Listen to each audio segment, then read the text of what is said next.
시청자 여러분 안녕하십니까? 지역과 함께 성장하는 인물 지성인 진행을 맡게 된 이정석입니다. 전국을 떠들썩하게 만들었던 4.13 총선이 끝이 나고 당선자들은 숨가쁜 하루하루를 보내고 있는데요. 이분은 하루 24시간이 모자라지 않을까 하는 생각이 듭니다. 은평구 갑선거구에서 당당히 주민들의 선택으로 국회에 입성하게 된 더불어민주당 박주민 당선자인데요. 직접 모시고 이야기 나눠보는 시간 마련했습니다. 자, 반갑습니다, 당선님. 예, 안녕하십니까. 네, 반갑습니다. 네. 요즘 뭐 굉장히 하루하루가 바쁘실 텐데 네. 하루하루 근황이 좀 일단 궁금하거든요. 얼마 전에 뉴스 보도를 보니까 이번 선거 당선인들은 예전과 달리 당선 인사를 굉장히 꼼꼼하게 그리고 많은 분들한테 드리고 있다는 보도가 있더라고요. 네. 저도 마찬가지로 당선됐다는 그 인사를 지역 구민들에게 좀 더 많이 네. 드리기 위해서 거의 선거 때와 비슷한 일정을 소화하고 있습니다. 네. 예. 굉장히 뭐 하루하루가 바쁜 일상을 지금 보내고 계시는 것 같은데 일단은 그래도 이제 제 20대 국회에 입성하게 됐습니다. 예. 다시 한번 축하하다는 말씀을 좀 드리겠고 네. 당선 소감부터 좀 말씀을 좀 해주시죠. 예, 사실 그 더불어민주당에서 가장 마지막에 공천이 됐습니다. 그래서 너무나 짧은 기간밖에 남아있지 않아서 선거 자체를 치를 수 있느냐에 대한 의구심이 많이 들었었는데 은평 지역에 계셨던 이미경 의원님을 비롯한 많은 분들의 도움으로 성공적으로 선거를 치를 수 있었고 또 많은 지역 구민들의 지지와 성원을 얻을 수 있어서 매우 기쁘다라는 것이 저의 어떤 당선 소감입니다. 네, 일단은 주변에서 굉장히 좀 많은 도움을 주신 분들에 대한 감사의 표시를 좀 예. 하셨는데 일단 그 나름대로 이 이제 후보로 이제 확정이 되고 난 이후에 그래도 타 후보들에 비해서는 이 선거 운동을 굉장히 늦게 시작했단 말이죠. 맞습니다. 예. 그런데도 불구하고 승리를 했습니다. 예. 승리의 요인 어디에 있다고 좀 볼 수 있을까요? 방금 말씀하셨던 것처럼 그리고 제가 말씀드렸던 것처럼 다른 분들에 비하면 굉장히 짧은 선거운동 기간을 제가 가졌습니다. 선거를 25일 앞두고 공천이 됐고요. 실질적으로 제가 선거운동에 쓸 수 있는 시간은 대략 20일 정도였습니다. 굉장히 짧은 시간이었죠. 그럼에도 불구하고 큰 표 차이로 당선이 됐는데 저는 원동력을 크게 세 가지로 구분해서 생각하고 있습니다. 첫째는 아까 말씀드렸던 것처럼 이미경 의원님을 비롯한 더불어민주당 당원 동지 여러분들이 정말로 헌신적으로 그리고 적극적으로 도와주셨다는 거. 또 하나는 많은 자원봉사자분들이 전국에서 찾아오셨었어요. 여러 가지 이유에서였겠지만 그분들이 이제 선거운동 내내 새로운 분위기, 뭐 활기찬 분위기로 이제 지역구를 많이 돌아다녀 주셨습니다. 네. 그래서 이제 좀 분위기가 많이 쇄신이 됐던 부분이 있고요. 세 번째는 뭐 제가 이제 좀 팟캐스트라든지 이런 공중파는 아니지만 그래도 매체들에 의해서 자주 소개가 됐었습니다. 네. 그래서 좀 인지도가 올라갔었던 거. 세 가지가 좀 복합적으로 작용하면서 선거를 좀 성공적으로 치를 수 있지 않았나 생각하고 있습니다. 네, 방금 전에 말씀하셨던 그 세 가지 요인, 예. 이게 이제 당선의 요인이라고 말씀을 좀 하셨는데, 예. 제가 알기로는 우리 이제 당선자님께서는 굉장히 좀 이미지가 소년 같은 그런 제가요? 이미지가 그런 이미지가 좀 풍기시는 것 같은데, 예. 좀 뭐랄까요, 좀 이렇게 좀 나이가 연배에 비해서 굉장히 좀 젊어 보이는 그런 느낌 좀 그렇습니까? 들기는 좀 예. 하는데, 원래의 이 직업 자체가 세월호 변호사로 잘 알려져 있잖아요. 네. 이 세월호 변호사 나름대로 이번 당선에 좀 일조를 좀 했다고 좀 보시나요? 사실은 뭐 제가 이제 더불어민주당에 그 영입됐을 때 많은 분들이 제가 세월호 참사 관련된 일을 했기 때문에 영입됐다라고 생각하시는 분들이 있어요. 근데 그건 조금 사실하고는 좀 다릅니다. 그러니까 사실은 이제 인권 변호사, 공익활동 변호사로서 영입이 됐고 세월호라는 것이 좀 정치적으로 호불호가 갈리는 사안이다라고 이제 당에선 판단하면서 오히려 세월호 참사에 대해서는 좀 안 내세우는 것이 좋을 수도 있겠다라고 얘기를 했었습니다. 그리고 실제 이제 선거 과정에서 물론 저는 이제 공보라든지 또는 플래카드라든지 제 명함이라든지 저를 소개하는 모든 자료에 다 세월호 변호사라는 걸 언급을 했고 집어넣었지만 네. 또 반면에 지역에 있었던 그 당원분들이나 이런 분들은 세월호를 내세우면은 좀 선거에 오히려 마이너스가 될 수도 있다는 지적도 많이 있었습니다. 그래서 세월호 변호사라는 것이 과연 선거에 도움이 됐었느냐라는 부분을 놓고 한다면 조금 뭐 따져보긴 따져봐야 될 것 같다는 생각은 좀 듭니다. 아, 그래요. 아무튼 뭐 일단 따져 보셔야 된다는 말씀을 좀 하신 것 같은데 그래도 좀 아직까지는 이 세월호에 대한 아직 풀리지 않은 문제들이 있는데 네. 나름대로 그것을 잘 풀리기 위해서 열심히 노력하고 있는 그런 점들이 우리 국민들에게는 좀 작용을 좀 하지 않았나. 네, 아무래도 뭐 저는 그렇게 봅니다. 그러니까 네네네. 지역 국민들도 그렇고 또 전국적으로 많은 관심을 보여주신 데는 분명히 세월호 변호사로서 제가 해왔던 모습에 대한 평가가 있었을 것이라고 생각하고요. 다만 제가 지금 그 잘 모르겠다, 좀 따져봐야 되겠다는 부분은 네. 또 반대로 굉장히 싫어하시는 분들도 많았었다는 거죠. 음. 그래서 이제 그런 부분을 조금 고민을 해봐야 된다라는 말씀을 좀 드렸던 겁니다. 네, 알겠습니다. 자, 이제 다음으로 이제 질문을 하고 싶은 것이 이게 좀 짓궂은 질문일 수도 아마 있을 것 같아요. 네. 이제는 변호사에서 이제 가슴에 이제 금배지를 달게 됐는데 네. 나름대로 좀 본인과 좀 잘 어울리실 거라고 좀 느껴지시나요? 어떻습니까? 일단 변호사 배지도 금배지입니다. 아, 그런가요? 예. 네, 농담이었고요. 네. 사실 이제 변호사 또는 사회 활동가 또는 인권 변호사의 어떤 역할은 옳다고 생각하는 것이 있으면 그 옳다고 생각하는 걸 주장하는 거죠. 근데 정치라는 것은 상대방이 있고 협상을 주로 하는 영역입니다. 그래서 정치의 문법과 변호사로서의 문법 또는 활동가로서의 문법은 다르다라는 얘기를 많이 하세요. 뭐 아직 경험 못 해봤지만 다를 수 있다고 생각합니다. 그래서 실제로 이제 정치인으로서의 저의 활동이 아주 매끄러울지 아니면 뭐 좀 어물쩍어물쩍 하거나 또는 좀 안 어울리거나 할 수도 있다고 생각을 하는데 일단 저는 해야 되겠다고 생각했던 일들이 있기 때문에 그 일을 하기 위해서 최선을 다할 거고 그런 최선을 다하는 자세가 있다면은 뭐 조금 어울리지 않는 영역에 있다 하더라도 많은 분들이 예쁘게도 봐주실 거고 또 어느 정도 성과도 나올 수 있지 않을까 이 정도로 지금 생각하고 있습니다. 네, 알겠습니다. 어쨌든 간에 이제 그 세월호의 변호사가 이제 국회에 입성을 하게 됐습니다. 아직까지 항상 이 가슴 속에 묻혀 있고 또 나름대로 이제 실질적으로 행동을 펼쳐 오고 있는 것이 바로 이 세월호법 개정안 네. 이게 아니겠습니까? 예. 자, 이 부분 국회에 입성해서 어떻게 이끌어갈 계획이신지 그 부분 궁금합니다. 제가 뭐 다른 매체와의 인터뷰에서도 좀 말씀을 드렸지만 지금 세월호 특별조사위원회의 활동 기한을 보장하는 부분하고 이제 곧 세월호 선체가 인양된다고 하고 있는데 네. 인양된 선체에 대한 정밀 조사 권한이 명확하게 좀 법에 보장될 필요가 있습니다. 그런데 이게 이제 시기적으로는 사실 19대 지금 현재 국회에서 해결해 주는 게 제일 좋아요. 그 20대 때 해결하게 되면 약간 공백이 생길 가능성이 있습니다. 그래서 19대 때 최대한 이 문제를 해결하기 위해서 여러 가지 어떤 방법으로 지금 노력은 하고 있습니다. 근데 전망은 그렇게 밝지 않고요. 결국 그렇게 되다 보면 제가 이제 들어가서 활동하게 될 20대 때 입법 활동을 통해서 좀 해결을 봐야 되는 상황이 될 것인데요. 그럴 때를 대비해서 지금 초선 의원들 중심으로 세월호 문제에 대해서 좀 적극적인 관심을 가져주기를 당부하고 같이 좀 활동을 하자라고 해서 팽목항을 뭐 같이 방문하는 어떤 계획을 세운다든지 또는 뭐 다른 당이지만 그래도 세월호 문제에 관심을 가졌었던 분들에게 같이 좀 해줘달라고 연락을 취하고 대화를 나누고 그런 작업들을 지금 진행하고 있습니다. 자, 그렇다면은 이제는 우리 이제 은평구 갑 지역구에 나름대로의 이제 또 의원으로서 이제 당선이 되셨으니까 네. 우리 지역에 또 이제 산재되어 있는 여러 가지 문제들이 많이 있습니다. 네. 자, 그런 부분으로 한번 들어가 보도록 할게요. 네.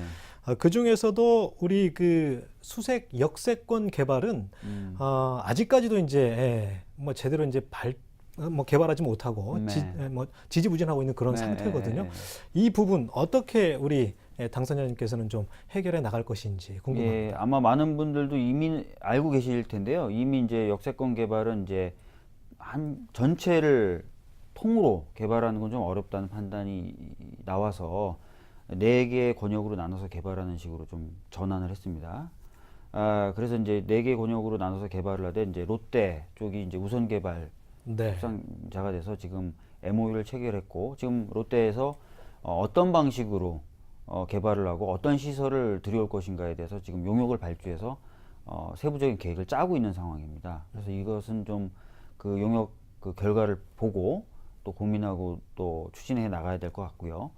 얼마 전이었죠. 한 2주 전쯤에 이제 수색의 변전소가 있는데 네. 그 변전소를 지중화하는 것에 관련돼서 한전과 MOU를 체결했습니다. 그래서 이것도 이제 본격적인 스타트를 하게 됐다는 말씀 좀 드리겠고요. 다만 이제 그 변전소 부지 지중화라든지 또는 역세권 개발이 지역 주민에게 많은 도움을 주는 방식으로 이루어져야 돼요. 네.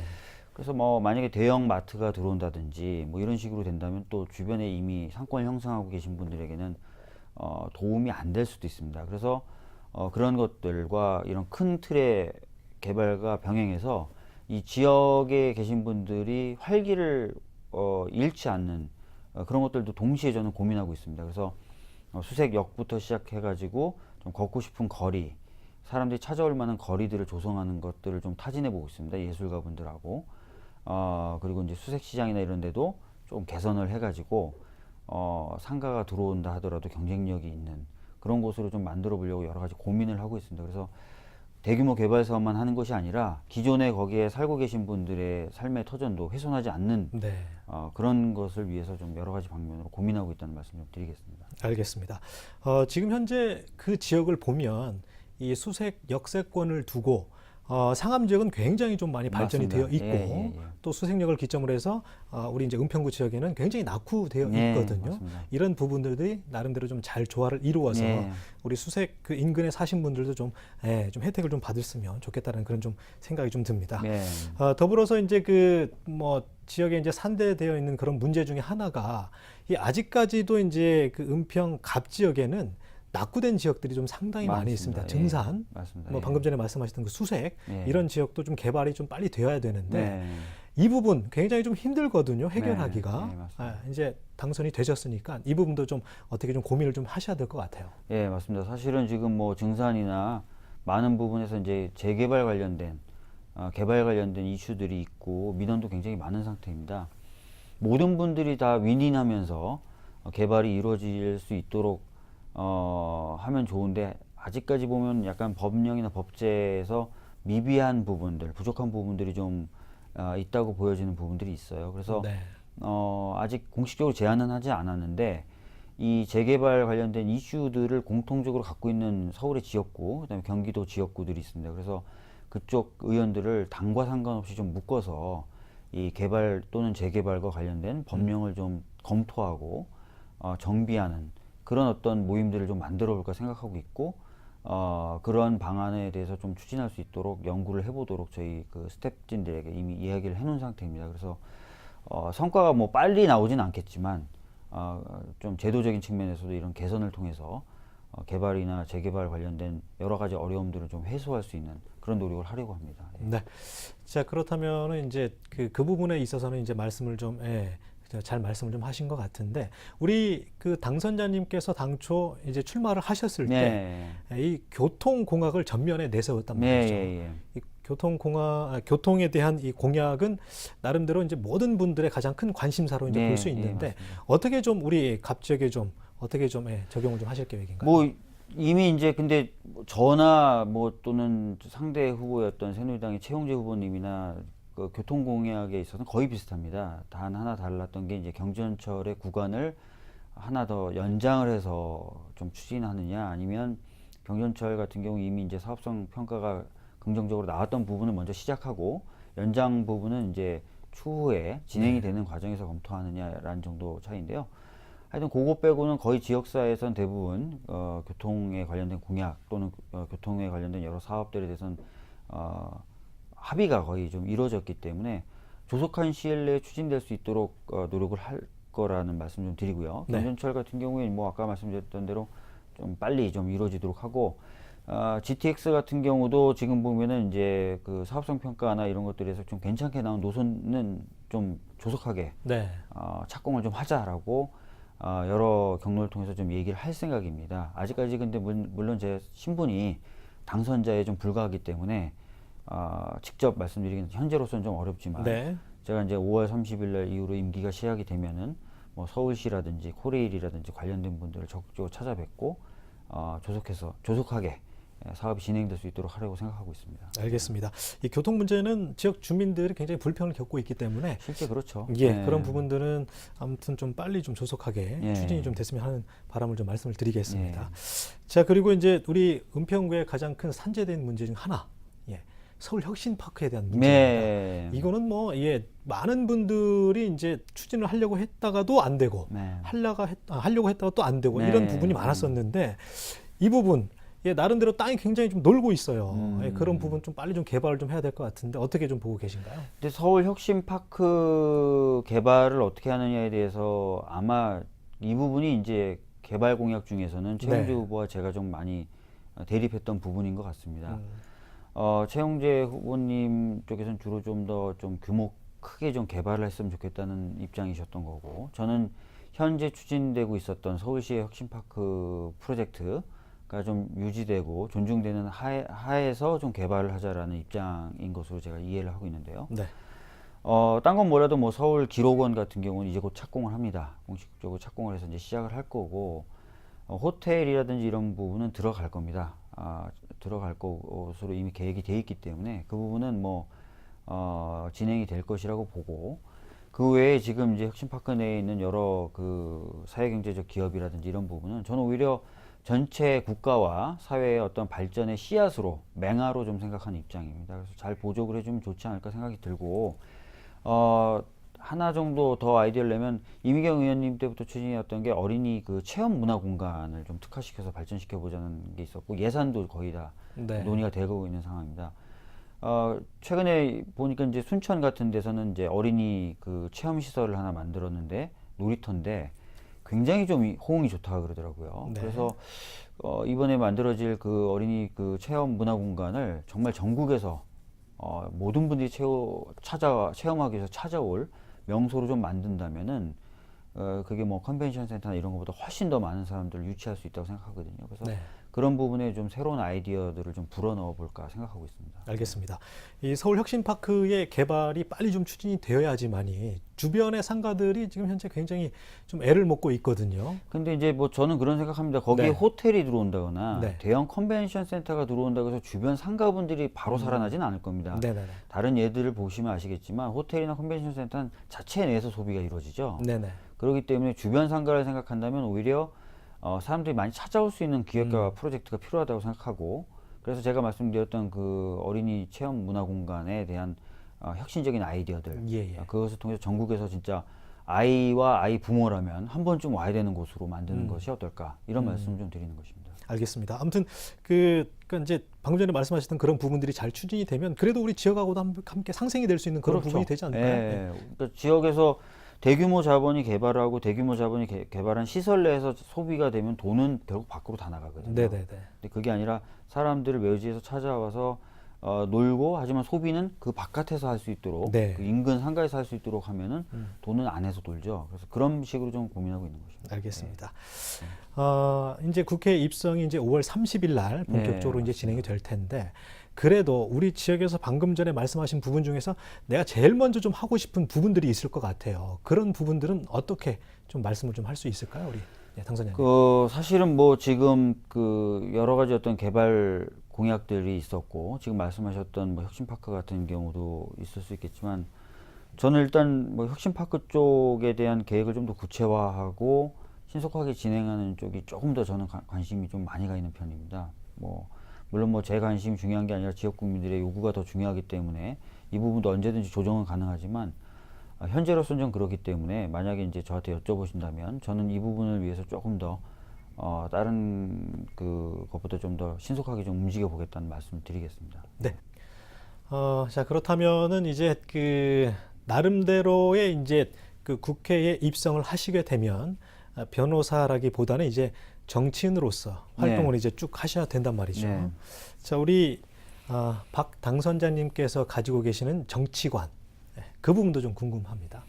뭐 이것도 역시 사실 제가 다른 매체를 통해서 여러 차례 말씀드렸지만, 정치라고 하는 것은 사회에서 발생하는 여러 가지 문제들, 그리고 그것을 통해서 생기는 여러 가지 고통이나 어려움들을 논의를 통해서 해결하는 그런 것이 바로 전 정치라고 생각합니다.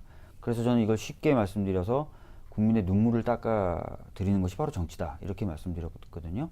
그래서 저도 정치를 하겠다고 나섰을 때나 지금이나 마찬가지로, 그러니까 국민분들이 겪고 계신 여러 가지 어려움들을 논의를 통해서 해결해 하는 그런 일을 하자, 그것을 통해서 국민분들의 눈물을 좀 실제로 닦아드리는 그런 일을 하자라고 생각하는 것이 지금 제 나름의 정치관입니다. 예. 네, 그 함께 해줬던 분들에게 감사하다는 그 감사의 말씀을 전할 기회가 별로 없었을 것 같아요. 네, 그렇습니다. 예. 그분들에게 따뜻한 한 말씀 부탁드리겠습니다. 예. 아까도 말씀드렸지만 제가 굉장히 짧은 기간을 남겨두고 선거를 할 수밖에 없는 상황이었습니다.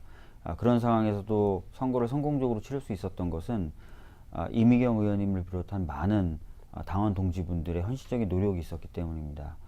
그리고 또 전국 각지에서 제가 해왔던 활동들에 동의해서 저를 도와주시기로 마음 먹고 찾아와 주셨던 자원활동가 분들이 계셨기 때문입니다. 이 많은 분들의 도움이 있었기 때문에 선거에서 승리할 수 있었고, 그렇기 때문에 저는 어떻게 보면은 이 많은 분들에게 상당한 빚을 졌다고 할 수 있습니다. 제가 사석에서건 아니면 뭐 여러 기회가 있을 때마다 드리는 말씀이, 제가 만약에 쌓았던 복이 있었다면 방금 말씀드렸던 그런 좋은 분들 만나기 위해서 복을 다 쓴 것 같다라고 말씀드렸고, 그분들에게 뭔가 은혜를 갚기 위해서든 아니면 제가 앞으로 더 살아남기 위해서든 새로 복을 만들어야 되는, 복을 지어야 되는 그런 상황인데, 4년 동안의 의정 활동을 실질적으로 제가 그렇게 복을 짓는 그런 어떤 이 방식으로, 또 그런 식으로 제가 의정 활동을 하겠다는 것이고, 그것을 통해서 좀 은혜도 갚고 또 제 앞으로의 미래도 설계하고 그렇게 하겠습니다. 정말 감사했습니다. 예. 네, 잘 들었습니다. 굉장히 좀 고마워하실 것 같습니다. 네. 자, 이제 마지막으로 이제 우리 구민들에게 따뜻한 끝인사하면서 마무리하도록 하겠습니다. 예, 사실 뭐 저에 대해서 이제 세월호 변호사라고 많이 말씀하십니다. 저는 굉장히 어떻게 보면 감사하다는 말씀을 드리겠습니다. 세월호 참사라는 것은 어떤 특별한 일을 겪은 특별한 사람의 어떤 문제가 아니라 우리 사회의 어떤 모든 모순과 문제가 집약적으로 표출되었던 것이라고 생각하고 있습니다. 국민의 생명이라든지 안전보다는 이윤을 추구했던 기업 문화라든지, 감독을 해야 될 관이 감독을 받아야 될 기업과 유착이 돼 있다든지, 또 진실을 파헤쳐야 되지만 권력의 눈치를 바라봤던 언론의 문제라든지, 또는 철저히 수사하고 정의를 실현해야 되지만 역시 권력의 눈치를 봤던 수사기관의 문제, 이런 것들이 결부돼서 나타났던 일이라고 생각합니다. 그래서 제가 세월호 참사라고 불리는 것은 바로 이런 문제를 해결하기 위해서 노력해 왔던 사람이다라는 평가라고 저는 받아들이고 있습니다. 이번에 제가 20대 국회에 진출해서도 이런 문제들을 해결하기 위해서 정말 최선을 다할 것이고, 그것을 통해서 여러분들에게 보다 안전한 사회, 그리고 희망이 넘치는 대한민국을 좀 만들어 보고자 합니다. 잘 지켜봐 주시고 많은 응원과 지지 부탁드리겠습니다. 감사합니다. 네, 오늘 말씀 참 잘 들었습니다. 본격적인 국회의원으로서의 활동은 5월 30일부터 시작이 되는데요. 초심 잃지 않고 지역의 발전은 물론 나아가서는 나라의 성장을 위해서 열심히 일해주길 진심으로 바라겠습니다. 더불어서 문턱 없는 대한민국, 또 평범한 사람들의 일상을 잘 키우는데 앞장서 주길 바라겠습니다. 자, 오늘 함께해 주셔서 진심으로 고맙습니다. 네, 감사합니다.